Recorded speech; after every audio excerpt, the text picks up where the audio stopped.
بسم الله الرحمن الرحيم الحمد لله رب العالمين والصلاة والسلام على نبينا محمد وعلى آله وأصحابه أجمعين اللهم علمنا ما ينفعنا وانفعنا بما علمتنا وزدنا علما وعملا وارزقنا إخلاصا في القول والعمل يا رب العالمين.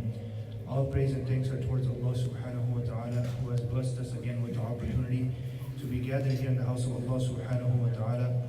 We ask Allah subhanahu wa ta'ala that He give us knowledge that is beneficial. We ask Allah subhanahu wa ta'ala to benefit us with whatever we learn. We ask Allah subhanahu wa ta'ala to give us the ability to act on anything that we learn. And we ask Allah subhanahu wa ta'ala that He give us sincerity in our actions and in our statements. Ameen. So alhamdulillah, as we've been doing the stories of the Prophet, we are discussing the great Prophet Musa alayhi salatu wassalam.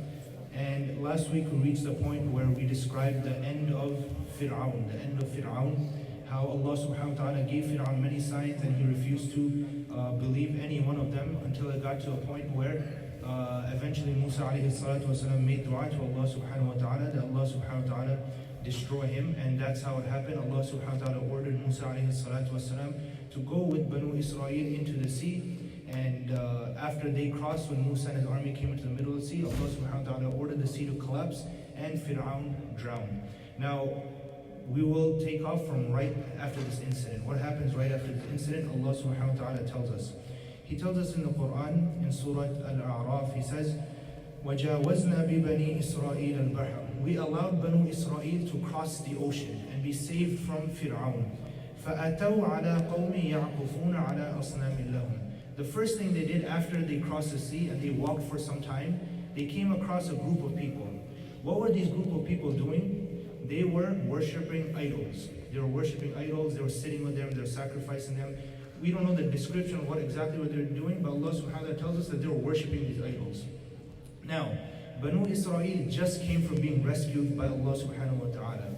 If anything, their iman should have been at an all-time high. It should have been all-time high. They shouldn't be tempted by any sort of worship, right? They just saw Fir'aun get drowned by the miracle of Allah subhanahu wa ta'ala. They were able to cross the sea. But yet, when they saw this, what did they do? They became enticed. For some reason, they felt attracted to this worship, and they thought this was something interesting. They wanted something new. And we see this with the Banu Israel often, that they get something and they always want something else. They always want something else. They're looking for a change for no particular reason whatsoever. So they come across these idols and immediately they say, Ya Musa, O Musa, ij'al lana ilaha. O Musa, create for us an idol as well. Create for us an idol as well, kama lahum aliha. Just like how these people that have idols, create for us an idol, and we'll worship this idol, and we'll sit around it, we'll slaughter for it, and they started doing this. Now again, I just want you to ponder over the fact that they just saw the signs of Allah subhanahu wa ta'ala in front of them. They just saw the signs. Their iman should have been an all-time high. But this shows what happens when a people, their iman is shaky. When a person's iman is shaky, anything interesting that comes in front of his way, he becomes tempted towards that very easily, right? But if a person's iman is strong from the very beginning, whatever comes, he knows that his foundation and his roots are firm and he's with Allah subhanahu wa ta'ala. That is why Rasulullah sallallahu alayhi wa sallam used to make it a habit to make dua in his sujood and other places where he used to say, Ya muthabbit al-qulub, O establisher of the heart, the one that can make the hearts firm, thabbit qalbi, make my heart firm, ala ta'atik, on your worship, on your obedience. And this is, if the Prophet sallallahu alayhi wa sallam is doing this, then of course, who are we? We should be also making this dua. Ya muthabbit al-qulub, thabbit qalbi ala ta'atik. That, O Rabb, make our hearts firm on the worship of Allah subhanahu wa ta'ala and not wandering. Because again, if the roots are not firm, then they become shaky, and anything that comes in front of him, they'll find it enticing and they'll be wanting to, get a flavor of that, a flavor of this. And we see, unfortunately, many Muslims fall into this. Their iman is not that strong. Anything interesting they see, they kind of lean towards that and they get doubts. We ask Allah subhanahu wa ta'ala that He protect us. So this is what happened to the Banu Israel. They requested Musa to give them an ilah. Immediately Musa alayhi salatu wasalam said, Innakum qawmun tajhalun. You people are ignorant. You just saw the signs of Allah subhanahu wa ta'ala and you're asking for this. Inna ha'ula'i mutabbarun ma hum fiha wa batilun ma kanu ya'malun. He tells the people, don't you know, what they're worshipping is not something nice. It's not something you should want to lean towards, because it is mutabbar. It is something that will lead to their destruction eventually, what they're doing. So stay away from this. And then he pleads to his people and he tells them again, أَغَيْرَ اللَّهِ أَبْغِيكُمْ, should I turn to other than Allah? وَهُوَ فَضَّلَكُمْ عَلَى الْعَالَمِينَ, and He has blessed you over all of creation. And He blessed you over all of creation. So this was a crisis of rebellion. He talked back to his people and he got them away from this temptation, and now they're moving on. Interestingly enough, in the seerah of our Prophet ﷺ, in the later stages of the Prophet ﷺ's life, it is mentioned after they conquered Mecca, another battle that took place afterwards was the Battle of Hunayn. The Battle of Hunayn. Now, the Muslims, they marched out towards Hunayn, and many of the Muslims that were with them were actually new Muslims. They just became Muslims, meaning from the people of Mecca and the tribes around that, they just became Muslims. So an incident that actually occurred during the time of Prophet ﷺ was when they were marching towards Hunayn, there used to be a tree, and this hadith is collected in Tirmidhi and Ahmad and Musa Imam Ahmad and other places. So there used to be this tree that during the times of Jahiliyyah, before the Arabs became Muslim, they used to go to this tree once a year. They used to hang up their weapons around it. They used to do tawaf around it. They used to do dhabh around it. They used to slaughter for it, and they used to do all sorts of things around this tree. And they used to call it Dhatu Anwat. They used to call it Dhatu Anwat. So when the believers were marching towards Hunayn, they actually passed by this tree. And the newer believers, they asked the Prophet ﷺ that, Ya Rasulullah, make for us a tree like the way we used to have a tree back in the days. When we used to have a tree back in the days. And Rasulullah ﷺ, when he heard this, he became very upset. And he said, Allahu Akbar, as the hadith mentioned. And some narration mentions, he said, Subhanallah. He says that this is exactly what Banu Israel told Musa alayhi salatu wasalam when they were saved, and he recited this ayah, إِجْعَلْ لَنَا إِلَهًا كَمَا لَهُمْ آلِهَةً, and he said, basically rebuking them and admonishing them, and also telling them, make sure you avoid these type of temptation and you stay firm on the worship and the tawheed of Allah subhanahu wa ta'ala and Allah subhanahu wa ta'ala alone. So this is an actually interesting incident that actually occurred during the time of our Prophet sallallahu alaihi wasallam. So anyway, back to Musa alayhi salatu wasalam. After they passed this idol, this was the first incident that occurs after them being saved. We'll mention a few incidents today, inshallah. The second incident now is they're marching away from Fir'aun, and they're going in the desert, they're traveling. And Allah subhanahu wa ta'ala had told Musa alayhi salatu wasalam that the Banu Israel were destined for one land. And this land was Baytul Maqdis, Al-Masjid al-Aqsa, where it is. That area that was there is Jerusalem. So the Banu Israel, they went with Musa alayhi salatu wasalam until they reached Baytul Maqdis, Jerusalem. They went to the doors. At that time, Jerusalem was being conquered and ruled by the group of people. In Arabic, they call them Amalik. Amalik, I think in English they say Amalekites. Amalekites is also mentioned in the Hebrew traditions as well. They also talk about it, except for they kind of distort it. They actually say that the Jews actually fought them. But what we believe is the Amalek, or the Amalekites, they were in control of this territory, and they were powerful people. They had a lot of force, they had a lot of weaponry, they had a lot of men as well. So they were powerful. But Musa alayhi salatu wasalam got wahi from Allah subhanahu wa ta'ala that we were going to take this land. This land belongs to us. So when they went to the door, Musa alayhi salatu wasalam tried to get his followers, the Banu Israel, to prepare themselves to enter into there and prepare for a possible fight as well, and a possible battle. Now Musa alayhi salatu wasalam is intelligent. He knows the Bani Israel, their characteristics by now. Because if you remember last week, Banu Israel, they've already started complaining to Musa alayhi salatu wasalam. We mentioned last week when Fir'aun started punishing them again, they complained to Musa and they said, oh Musa, we're punished before you came, we're punished after you came, what difference are you making? We also mentioned that when they were at the sea and they saw Fir'aun coming from behind them, they turned to Musa and they said, oh Musa, you were supposed to save us, now Fir'aun's going to come and kill us, what are you doing? So they have a habit of always complaining, being annoying. Right after they were saved, they wanted to worship another god. So you could see that their mindset is already weak and they're shaky. So what does Musa alayhi salatu wasalam do? Instead of telling them immediately go and fight them, he started praising them a little bit, getting them geared up. And this is mentioned in Surah Ma'idah when he said, Ya qawmi dhkuru ni'matallahi alaykum. Oh my people, remember the blessings of Allah that He bestowed upon you. What are these blessings? He says that, Ya qawmi dhkuru ni'matallahi alaykum idh ja'ala fikum anbiya. He made your heritage a heritage of prophets. As we know, the term Israel goes back to Aqib alayhi salatu wasalam. Aqib was called Israel, and his children were Banu Israel. So they had a whole lineage of prophets going all the way back to Ibrahim alayhi salatu wasalam. Ibrahim, Ishaq, Yaqub, Yusuf, and onwards.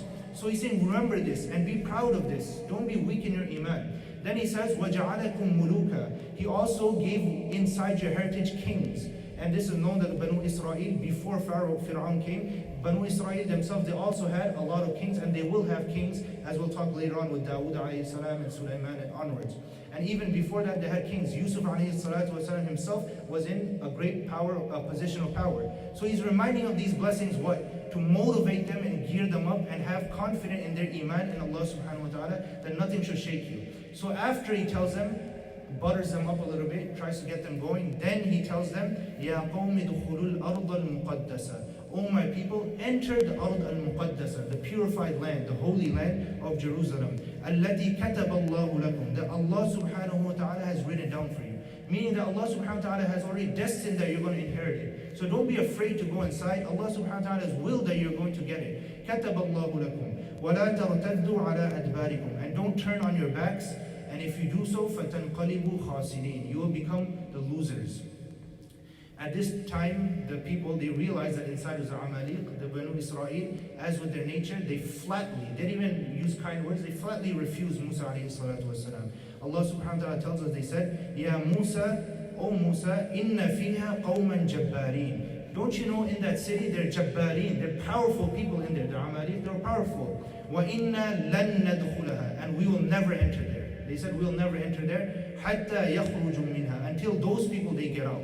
So when those people decide to get out and leave the land, then we'll enter that. Until then, we're not going to enter there. فَإِن يَخْرُجُوا مِنْهَا. If they get out from there, فَإِنَّا دَاخِلُونَ. We will enter there. So you can see that, again, this shows back to the iman. We're trying to emphasize the point that a person's iman has to be strong at the roots. If a person's iman is strong at the roots, then nothing else will shake him. We see that they saw the signs of Allah subhanahu wa ta'ala over and over again. And yet their iman for some reason is always shaky, it was always weak, and they're always questioning their prophets. They're always questioning their prophets. At this time, not only did they already see the signs of Allah subhanahu wa ta'ala, Musa is telling them alayhi salatu wasalam, that Allah subhanahu wa ta'ala has destined for you to enter this land. Yet they still refuse to go inside. Now what happens after this is two men from the Banu Israel, they stood up in defense of Musa alayhi salatu wasalam. Who were these two men? Many of the ulama, including Ibn Abbas, the Sahabi, and many of the earlier Tabi'un, they say that these two men were named, first one was named Yusha, and the second one was named Kalib. Yusha and Kalib. Yusha is important because Yusha was actually the successor, the prophet after Musa alayhi salatu wasalam. So Yusha especially is an important name that we should try and remember. He was a prophet after Musa alayhi salatu wasalam. So two people by the name of Yusha and Kalib, they stood up, and Allah subhanahu wa ta'ala tells us what they said. They said that قَالَ رَجُلَانِ. The two people said, الَّذِينَ يَخَافُونَ أَنْعَمَ اللَّهُ عَلَيْهِمْ أَدْخُلُوا عَلَيْهِمُ الْبَابِ. They said, enter the door, don't worry, enter the door. فَإِذَا دَخَلْتُمُوا. If you enter, فَإِنَّكُمْ غَالِبُونَ. You'll be the winners. وَعَلَى اللَّهِ فَتَوَكَّلُوا. And have reliance on Allah subhanahu wa ta'ala, have trust in Allah subhanahu wa ta'ala, in kuntum mu'mineen. And we mentioned a few times about the reality of having trust in Allah subhanahu wa ta'ala. That trust in Allah subhanahu wa ta'ala, there's two conditions. The first one is that a person has to carry out an action. He can't sit back and say that I have trust in Allah subhanahu wa ta'ala, Allah subhanahu wa ta'ala will give me whatever I want. He has to actually put forth the action. So the people are telling them, go put forth the action first, and then know that Allah subhanahu wa ta'ala will give you victory. Have trust in Allah subhanahu wa ta'ala. So when the two people, they try to plead to them, they still refuse. And they even went almost in a mocking tone, we can say. They said that, Inna lan nadkhulaha. They still said, verily will not enter. مَا دَامُوا فِيهَا. As long as those people are inside there, فَاذْهَبْ. Why don't you go? Anta, yourself, وَرَبُّكَ, and your Lord. So this is kind of mocking. You and your Lord, you go and fight, we're going to stay back. And what kind of tone is that for someone to say about Allah subhanahu wa ta'ala, his prophet? So they say, فَاذْهَبْ أَنْتَ وَرَبُّكَ. You and your Lord, you two, you go together. فَقَاتِلَا. Fight them. إِنَّا هَاهُنَا قَاعِدُونَ. You'll find us, we'll be sitting here waiting for you to succeed. And then when we see you succeed, we'll come in safely after you. After this, Allah subhanahu wa ta'ala, or Musa alayhi salatu wasalam, made dua to Allah subhanahu wa ta'ala. Again, this all mentioned in Surah Ma'idah. If you look in the ayat 20 to 25 region, Allah subhanahu wa ta'ala then says, Inni la amliku illa nafsi. Musa alayhi salatu wasalam turned to Allah. He said, I can't control them, O Allah. I cannot control them. I can only control myself and my brother, wa akhi. Fafruq baynana. So separate between me and the fasiqeen, the open sinners and the transgressors. So Allah subhanahu wa ta'ala, as a punishment on Banu Israel, and this was the first major punishment we can assume, He says that فَإِنَّهَا مُحَرَّمَةٌ عَلَيْهِمْ 40 سَنَةً. that this holy land that they were supposed to inherit has become haram on them. They are not going to be able to enter it. For how many years? أربعين سنة. For 40 years they'll be wandering around the desert. يتيهون في الأرض. They'll just be wandering around because this was their home that they were supposed to inherit. And they refused to inherit it. Now what's their punishment? They're just going to be wandering around lost with no home to enter. And then Allah subhanahu wa ta'ala says, فَلَا تَأْسَ عَلَى الْقَوْمِ الْفَاسِقِينَ. Don't feel sorry for the people that openly transgress and disobey Allah subhanahu wa ta'ala. Another interesting point, going to the seerah of our Prophet sallallahu alaihi wasallam, when the Battle of Badr came about. If you know Battle of Badr, inshallah maybe we'll go into the seerah at some point, but if you know about the Battle of Badr, it initially wasn't supposed to be that large of a battle. The Muslims themselves, they weren't expecting that large of an army in the first place. Now, without going into details, what happened was they ran into a much larger army of the Quraysh. When this happened, the Prophet ﷺ turned to the Muhajirun. Who are the Muhajirun? Those that came from Mecca with the Prophet ﷺ. He knew that these companions had their back. They've been tested, they went through the hard times. So he turned to Abu Bakr radiallahu ta'ala anhu. Abu Bakr radiallahu ta'ala anhu stood up and he gave a big speech saying that we are with you, Ya Rasulullah. We're not going to cower away from this army. And the other companions from the Muhajirun, they said this. Then the question at that time, because this was early in the time of Medina, was the Ansar, the people that welcomed them in. Sure, the Ansar, they welcomed the believers in, but were they willing to sacrifice their lives for Rasulullah sallallahu alaihi wasallam? That was the question. So there's a moment of hesitation, and the believers, they kind of looked towards the Ansar a little bit to see what their thought process was. Would they cower away, or would they stay with Rasulullah sallallahu alaihi wasallam? And at that point, the famous Sahabi, Sa'ad ibn Mu'adh radiallahu ta'ala anhu. Sa'ad ibn Mu'adh radiallahu ta'ala anhu was one of the greatest companions. He's the one that, there's a hadith that says when he died, the throne of Allah subhanahu wa ta'ala shook at the death of Sa'ad ibn Mu'adh radiallahu ta'ala anhu. So Sa'ad ibn Mu'adh radiallahu ta'ala anhu, he immediately stood up on behalf of the Ansar and he said that, Ya Rasulullah, basically gave a long speech just to summarize. He says, no matter what you do, you will find us behind you. And then he quoted this ayah. He says that we won't be like the Banu Israel when they said to Musa, فَاذْهَبْ أَنْتَ وَرَبِّكَ, that you and your Lord go fight, فَقَاتِلَا إِنَّا هَاهُنَا قَاعِدُونَ, you fight them, we'll be sitting here. And then the Sa'ad ibn Mu'adh, out of the beauty of his language, he changed the Arabic and he said, فَاذْهَبْ أَنْتَ وَرَبُّكَ. He says, we say, فَاذْهَبْ أَنْتَ وَرَبُّكَ, O Muhammad sallallahu alayhi wa sallam, you and your Lord go, فَقَاتِلَا إِنَّا مَعَكُمَا مُقَاتِلُونَ, we will be with you fighting by your side. We are not like the Banu Israel with Musa alayhi salatu wassalam. So there's some correlation that kind of take place between the similar events that happens between the companions of the Prophet sallallahu alayhi wasallam and the companions of Musa alayhi salatu wassalam. So the punishment was for them was that they were not able to enter the land for another 40 years. What happens during these 40 years? Many of the incidents that talk about Musa alayhi salatu wasalam occurs within these 40 years. And there's actually a big debate amongst the scholars. Did Musa alayhi salatu wasalam himself, did he die during these 40 years or did he live the entire 40 years? So some ulama say later on when they eventually came inside Baytul Maqdis, Jerusalem, they say that Musa alayhi salatu wasalam had actually passed away. And some say Musa alayhi salatu wasalam survived this entire 40 years and he also joined with them later on. Anyways, we'll talk about that later on. So what happens after they are now living in exile? They have no home, they have no place, they're just wandering around, looking for somewhere. And the scholars differ over this. Some say that these people, Allah subhanahu wa ta'ala punished them in such a way that every day they will go out, looking to go out in a certain direction. Now you can imagine they're in a desert, large desert, there's no sense of direction. So they felt that they're going the right way. Nighttime would come, they would sleep, and when they would wake up, they would see they're in the same place they were in earlier in the day. So they traveled nothing. Again, the next day they used to try walking around, they would go to sleep, wake up, and they see they're at the same place. And this was Allah subhanahu wa ta'ala's punishment upon them, that they were constantly wandering around, looking for place to place. And Allah subhanahu wa ta'ala says, do not feel sorry for them because they openly transgress against Allah subhanahu wa ta'ala. But yet through this punishment, Allah subhanahu wa ta'ala still decided to bless Banu Israel with uncountable blessings. Allah subhanahu wa ta'ala tells us in Surah Al-Baqarah, He says, وَظَلَّلْنَا عَلَيْكُمُ الْغَمَامِ. So Banu Israel, as they're constantly wandering day after day after day, they're feeling the heat. There's no shade in the desert. So they complain to Musa alayhi salatu wasalam, we need some sort of shade, take us somewhere. So Musa alayhi salatu wasalam made dua, and Allah subhanahu wa ta'ala says, وَظَلَّلْنَا عَلَيْكُمُ الْغَمَامِ. We sent a cloud over them. What did this cloud do? Now they're wandering around in the heat. Now they have a cloud over them, protecting them from the sun. So this shows that Allah subhanahu wa ta'ala still blessed them through even the sins that they were doing and the wrong that they were doing. Allah subhanahu wa ta'ala continued to give them favors. Allah subhanahu wa ta'ala doesn't stop there. Of course, now they're in the desert, they have shade, which is good, but now they need food. They need food, they can't survive over here. So again, they turned to Musa alayhi salatu wasalam, and they said, if you're a prophet, ask Allah subhanahu wa ta'ala to give us food. Allah subhanahu wa ta'ala, not only did He give them food, He gave them the best of foods.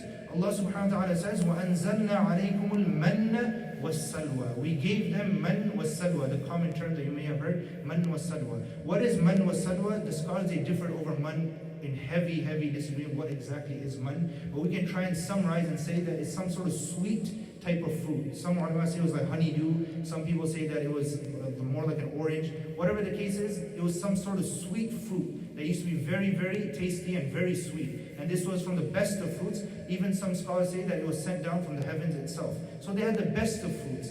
Then Allah subhanahu wa ta'ala also says, was salwa. And we sent them salwa. Salwa was the bird, the quails that used to fly around, that they were easily able to get it, easily able to capture it, and easily able to eat it. It didn't require much hunting from them. So Allah subhanahu wa ta'ala blessed with them easy fruits and easy birds that they were able to eat meat and fruit. Now they need one more thing. They still need water. They got the shade, they got the fruit, they got the sweets, they got the meat, now they need water. So again, they turn to Musa alayhi salatu wasalam, and they says, Allah subhanahu wa ta'ala tells us, وَإِذِ اسْتَسْقَى مُوسَى لِقَوْمِ. They turned to Musa and they said, oh Musa, make dua to Allah subhanahu wa ta'ala for rain or some sort of water. So Musa alayhi salatu wasalam asked Allah subhanahu wa ta'ala, and Allah subhanahu wa ta'ala decided to show the people another miracle. Allah subhanahu wa ta'ala tells us in Surah Al-Baqarah, He says, اِضْرِبْ بِعَصَاكَ الْحَجَرِ.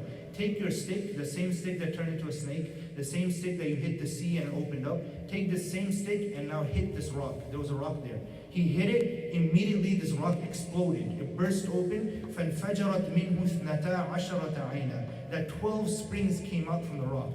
12 different springs of water. قَدْ عَلِمَ كُلُّ أُنَاسٍ مَشْرَبَهُم. We mentioned earlier that the Banu Israel had 12 tribes. They had 12 sub-tribes amongst them. So each tribe didn't have to fight over the water either. Each one of them had their own special spring that they can drink from. What more could they have asked from Allah subhanahu wa ta'ala? Even after they disobeyed Allah subhanahu wa ta'ala, Allah subhanahu wa ta'ala gave them shade in the desert. Allah subhanahu wa ta'ala gave them sweets. Allah subhanahu wa ta'ala gave them meat. And Allah subhanahu wa ta'ala is giving them water. Now, as they're eating this and enjoying, as we mentioned earlier, the Banu Israel, they have a habit of every time they get something, they want to switch and they want something new, something different. So they were eating this, and over time they became tired of eating the good food. And they wanted now cheap food, as we say. They said, we wanted something cheap. So they turned to Musa alayhi salatu wasalam, and they said that, oh Musa, لَن نَصْبِرَ عَلَىٰ طَعَامٍ. We will not be patient over the food that He gave us. We can't bear it anymore. It's too good for us, I guess. They said, we don't want this anymore. فَادْعُ لَنَا رَبَّكَ يُخْرِجْ لَنَا. Go make dua to Allah subhanahu wa ta'ala and ask Him that He give us some food from the ground. Some stuff that comes from the ground, meaning vegetation and herbs and these type of things. So what did they mention? They said, مِمَّا تُنْبِتُ الْأَرْضِ مِنْ بَقْلِهَا. From the herbs. وَقِثَّائِهَا. From the cucumbers. وَعَدَسِهَا. From وَفُومِهَا and garlic. وَعَدَسِهَا. Lentil.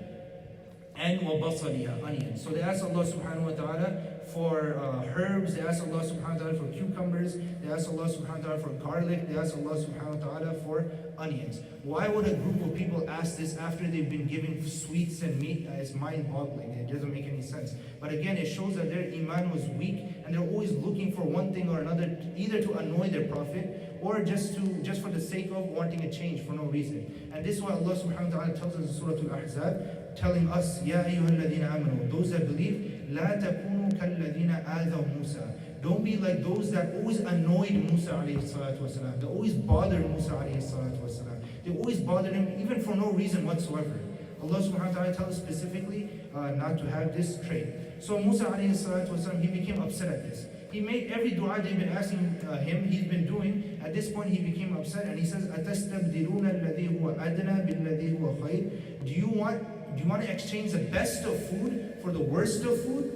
اهبطوا مصر. Go to any city you find. فَإِنَّ لَكُمْ مَا سَأَلْتُمْ. You're going to find it in any common marketplace. I don't need to ask Allah subhanahu wa ta'ala for this. So he sent his people to go into any random city, and they found this in the marketplace.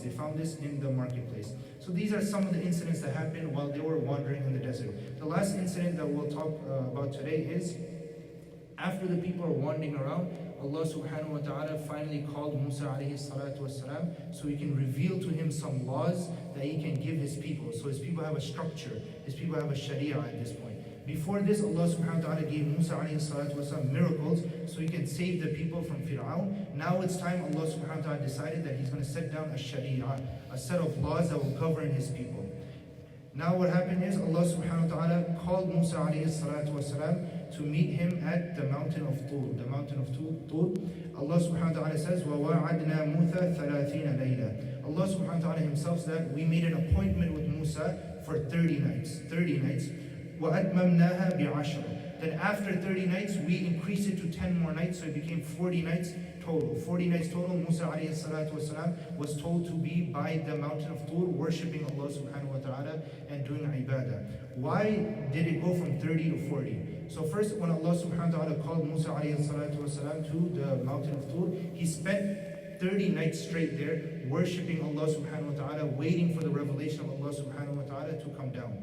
After 30 nights had passed, Allah subhanahu wa ta'ala then increased it another 10 and says you have to wait 10 more nights, so it became 40. Why did this happen?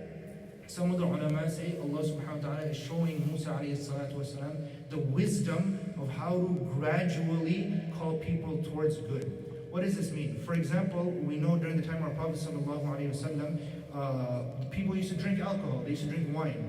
And then at first, the prohibition of alcohol came over a period of time. Allah subhanahu wa ta'ala didn't reveal right away that you have to throw away all your alcohol. Yet Allah subhanahu wa ta'ala first said that don't come to salah, لا تقربوا الصلاة وأنتم سكارى. Don't come to salah while you're drunk. Now does this mean we can drink and not come to salah and pray later on? No, of course not. This was earlier in the stages of Islam. Then after a while, Allah subhanahu wa ta'ala revealed another ayah saying that the alcohol that you have, it has benefits and it has harms, but the harms are worse than the benefits, so stay away from it. Then eventually Allah subhanahu wa ta'ala came down and said that إِنَّمَا الْخَمْرُ وَالْمَيْسِرُ رِجْسٌ, that this is from the actions of shaitan, leave it all together. By that time the companions, they slowly, gradually got the idea and they were ready to throw out all the alcohol they had. So Allah subhanahu wa ta'ala is showing through Musa alayhi salatu wasalam the importance of gradually calling someone towards Islam. So Allah subhanahu wa ta'ala didn't tell Musa that you have to come sit here for 40 nights right away. He said 30 nights, which could have been more something that he's prepared for. 1 month I could sit there. Then Allah subhanahu wa ta'ala slowly added another 10 nights. And this is something we see actually in the Sharia a lot in our seerah as well, how the laws came gradually over time. And this is also a lesson for us when we call people towards Islam as well. So this is what some of the ulama, they say the wisdom behind it. These are just some ideas that scholars have. The true nature we can't say, but Allah subhanahu wa ta'ala didn't tell us exactly why. So Allahu a'lam, the actual reality behind this. So after these 40 days, Allah subhanahu wa ta'ala decided that He's going to reveal down to Musa alayhi salatu wasalam the laws, the set of laws, the sharia, the Torah. At this time, Musa alayhi salatu wasalam, he turned to Allah and he said, I have one request from you. He said, Rabbi arini anzur ilayk. Oh my Lord, can you show yourself to me so I can look at you?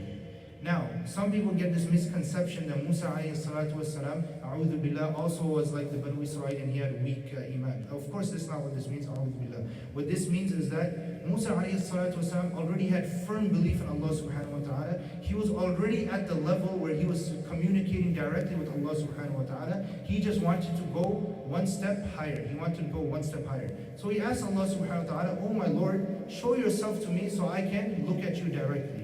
Allah subhanahu wa ta'ala says, لَن تَرَانِي, you will not be able to see me. Meaning in this dunya, of course in the hereafter, all the believers, they will be able to see Allah subhanahu wa ta'ala, as our Prophet sallallahu alaihi wasallam said. So he says, لَن تَرَانِي, you won't be able to see me. But to see the power, to see the might of Allah subhanahu wa ta'ala, he says, انظر إلى الجبل, go look at the mountain. So Musa alayhi salatu wasalam turned and he looked at the mountain.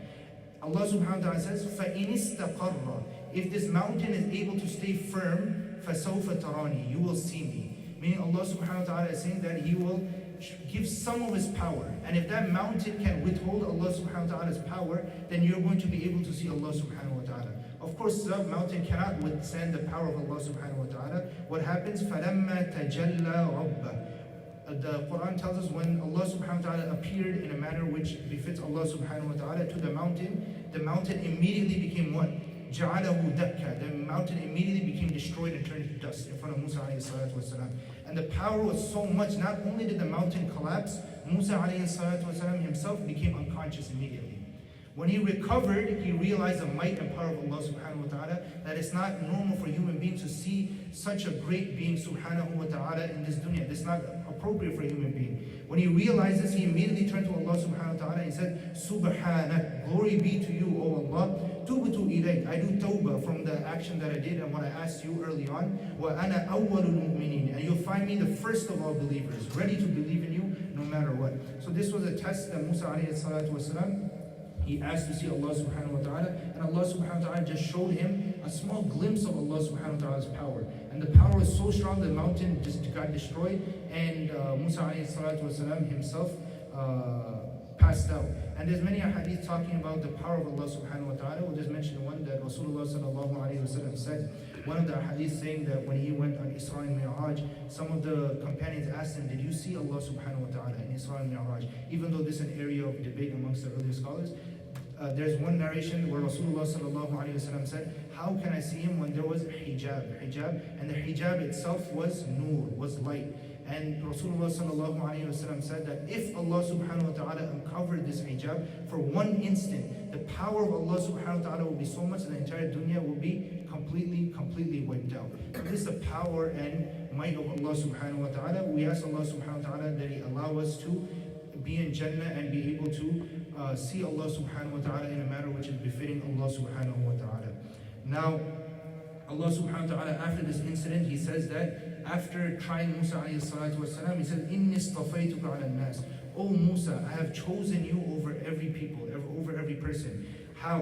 Birisalati, with the messages that I have given you, direct communication, wa bi kalami, and the fact that I was speaking to you directly. فَخُذْ مَا آتَيْتُ. So take whatever I give you, وَكُمْ مِنَ الشَّاكِرِينَ, and be from those that are thanking Allah subhanahu wa ta'ala, being praising Allah subhanahu wa ta'ala at all times. Then He says, وَكَتَبْنَا لَهُ فِي الْأَلْوَاحِ. Allah subhanahu wa ta'ala tells us that we wrote, meaning Allah subhanahu wa ta'ala says that we wrote in tablets, and these are the famous tablets they say that Musa alayhi salatu wasalam was given. The nature of the writing, again, this whatever is befitting Allah subhanahu wa ta'ala's majesty, but Allah subhanahu wa ta'ala says that He wrote these tablets, min kulli shay, and we mentioned everything in there, maw'idata, every admonishment, every detail, everything was mentioned in these tablets for them. فَخُذْهَا بِقُوَّةٍ. He told Musa, take this with firmness and go to your people and command them to do good. Now these concept of 10 commandments or so, some ulama say that has no basis in our deen, and some ulama say it's actually mentioned in the Quran in some places. If you go to Surah Isra, for example, or Surah An'am as well, Allah subhanahu wa ta'ala says in ayah, قُلْ تَعَالَوْا أَتْلُوا مَا حَرَّمَ رَبُّكُمْ عَلَيْكُمْ, and there's 10 commands actually mentioned. So some mufassirun actually go back to this ayah and say these were the 10 commandments given to Musa alayhi salatu wasalam. But exactly do we know for sure? Allahu a'lam, we don't know for sure. The ayah number, I actually forgot it, I'll mention it next week inshallah. There's actually 10 commands mentioned in one ayah in Surah Al-An'am. Next week inshallah I'll come with the ayah number. The last thing that we'll mention is that Allah subhanahu wa ta'ala told Musa alayhi salatu wasalam one last piece of advice. He says that whoever is arrogant, سَأَصْرِفُ عَنْ آيَاتِي, whoever has arrogance in his heart, I will take my signs away from him. And he'll become such that وَإِن يَرَوْا كُلَّ آيَةٍ. If a person is arrogant, Allah subhanahu wa ta'ala says, if he sees every single sign in front of him, لَا يُؤْمِنُ بِهَا, he still won't believe in it. And Allah subhanahu wa ta'ala says, if he sees the sabil of rushd, if he sees the way of guidance, he will still not believe in it. But then if he sees evil, he'll be tempted towards it. And this is a person is arrogant. If a person is arrogant, Allah subhanahu wa ta'ala said, ذَلِكَ بِأَنَّهُمْ كَذَّبُوا بِآيَاتِنَا وَكَانُوا عَنْهَا غَافِلِينَ. That's because these people were negligent on my signs, and they were not conscious towards it, and they were also arrogant. And this is Allah subhanahu wa ta'ala is telling Musa alayhi salatu wasalam as an advice about arrogance. And this is a reminder for us as well, that we make sure that we don't have any arrogance in our heart, because this is a way that Allah subhanahu wa ta'ala removes blessings and removes the signs of Allah subhanahu wa ta'ala from a person. We ask Allah subhanahu wa ta'ala to save us from having any kibr in our heart, And like this, Allah subhanahu wa ta'ala revealed to Musa alayhi salatu wasalam the sharia, the tablets, that Musa alayhi salatu wasalam then took back to his people. And when he went back to his people, he saw something interesting, and that's what we'll stop off, and we'll continue next week. What were his people doing when he came back and he saw them? They were involved in some of the action. Inshallah, we'll talk about that next week, bi'idhnillah. If there's any questions. If not, subhanakallahumma bihamdik, nashhadu an la ilaha illa ant, nastaghfiruka wa natubu ilayk. Wassalamu alaikum wa rahmatullahi wa barakatuh.